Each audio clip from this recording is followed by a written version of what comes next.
Hello दोस्तों, नमस्कार। स्वागत है आप सभी का एजुकेशन मंत्रा में। दोस्तों, नए साल में शिक्षक भर्तियों पर गंभीर चर्चा होने वाली है। आयोग ने इसके लिए स्पेशली बैठक भी बुला ली है। और दोस्तों, साथ ही साथ लोक सेवा आयोग में नए कैलेंडर को लेकर एक खुशखबरी की जो उम्मीद है, आस है, वो जग चुकी है। और शिक्षा मित्रों के लिए एक अच्छी खबर बताई है प्रमुख सचिव बेसिक शिक्षा परिषद ने। तो चलिए दोस्तों, सारी अपडेट्स को इन डिटेल देख लेते हैं। तो दोस्तों, शिक्षा मित्रों की खबर से ही शुरू करेंगे। 1,42,000 शिक्षा मित्रों को तबादले और मानदेय बढ़ने का लंबा हो रहा इंतजार। तो प्रदेश में एक तरफ परिषदीय विद्यालयों में 4.5 लाख शिक्षकों के जिले के अंदर परस्पर तबादले की प्रक्रिया शुरू हो गई है, किंतु इन विद्यालयों में तैनात लगभग 1,42,000 शिक्षा मित्रों का मूल विद्यालय वापसी यानी कि तबादला व मानदेय बढ़ने का इंतजार और लंबा होता जा रहा है। बेसिक शिक्षा मंत्री से लेकर प्रमुख सचिव तक हर बार आश्वासन तो मिला है, लेकिन अब तक कोई आदेश जारी नहीं हुआ है। तो ऐसे में जो प्रमुख सचिव बेसिक शिक्षा परिषद हैं, MK S सुंदरम जी, इनका क्या कहना है कि शिक्षा मित्रों के तबादले या मूल विद्यालय वापसी से जुड़ा आदेश जल्द जारी होगा। इन्होंने ये कन्फर्म किया है कि जो तबादला है और मूल विद्यालय वापसी से जुड़ा हुआ आदेश है, वो बहुत जल्द जारी होगा। मानदेय को लेकर जो भी स्पष्ट प्रस्ताव भेजना है वह भी जल्द करेंगे। विभाग इस पर तेजी से काम कर रहा है। जल्द ही शिक्षा मित्रों को खुशखबरी मिलेगी।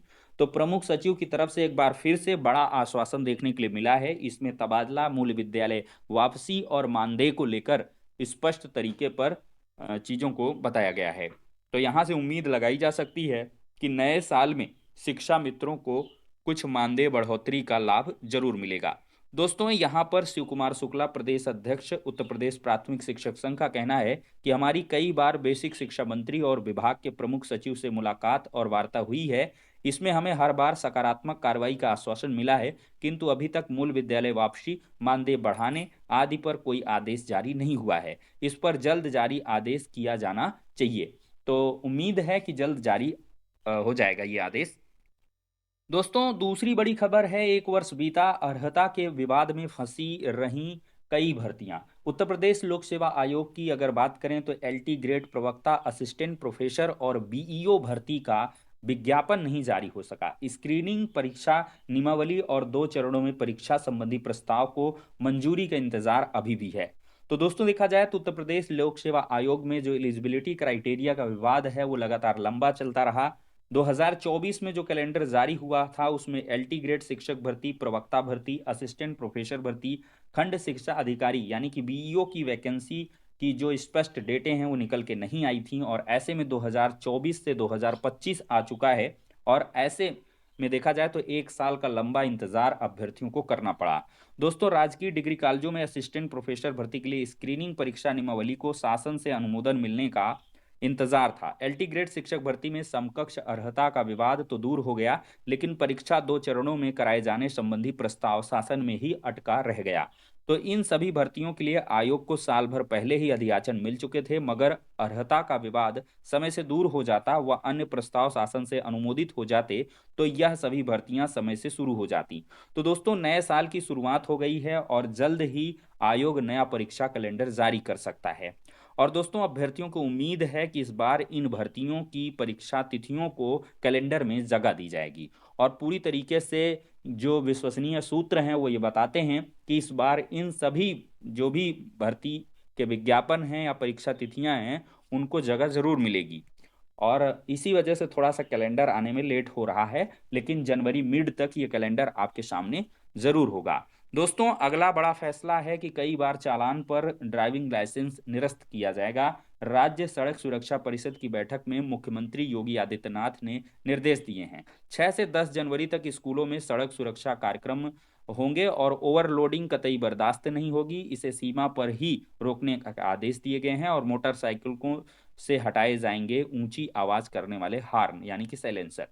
तो दोस्तों, मुख्यमंत्री योगी आदित्यनाथ ने अफसरों को निर्देश दिया है कि कई बार वाहन का बार बार चालान होता है तो संबंधित व्यक्ति का ड्राइविंग लाइसेंस और परमिट निरस्त कर दिया जाए। इस कार्रवाई को फास्टैग से जोड़ा जाए। हादसे रोकने के लिए स्कूलों कॉलेजों में 6 से 10 जनवरी तक सड़क सुरक्षा कार्यक्रम को चलाया जाए। और दोस्तों, सबसे बड़ी जो खबर है, शिक्षकों की नई भर्ती के लिए रिक्त पदों की जो गणना है वो शुरू हो चुकी है।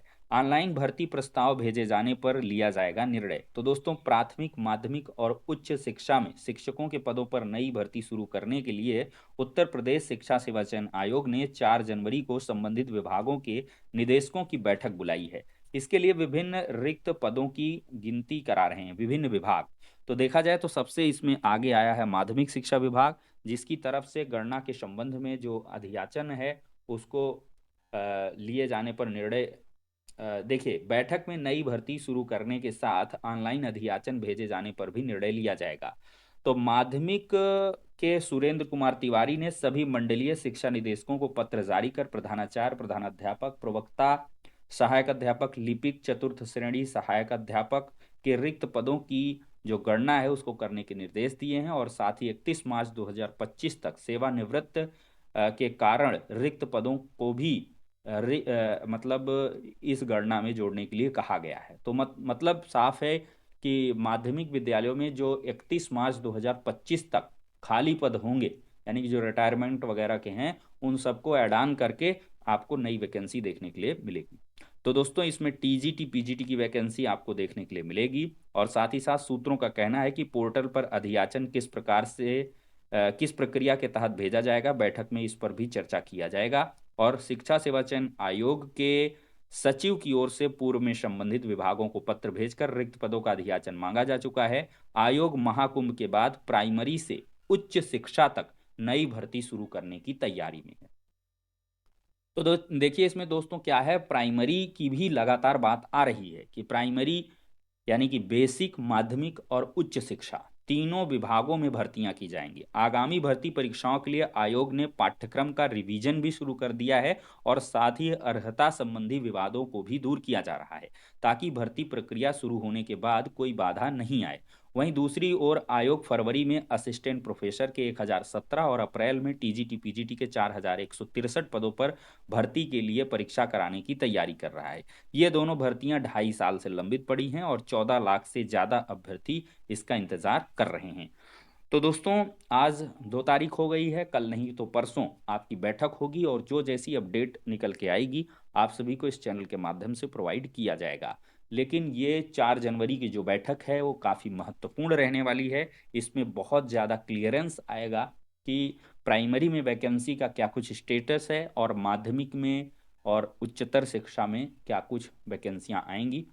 तो इन सभी के लिहाज से आप लोग अपनी तैयारियों को लगातार करते रहें, और कुछ अभ्यर्थी लगातार योगी आदित्यनाथ जी से मिलने का, संपर्क करने का जो कह लें कि रोड मैप तैयार कर रहे हैं, कि मुख्यमंत्री महोदय से अगर बातचीत होती है तो जरूर हाईकोर्ट से डिवीजन बेंच से जो आदेश आया और उसको सहमति मिली, सुप्रीम कोर्ट से हरी झंडी मिली, तो उस आधार पर आपको एक वैकेंसी जरूर देखने के लिए मिल सकती है, जिसमें 20,000 से अधिक पद प्राइमरी में रहने की उम्मीद है। तो फिलहाल के लिए दोस्तों इस वीडियो में इतना ही, नेक्स्ट में मिलते हैं।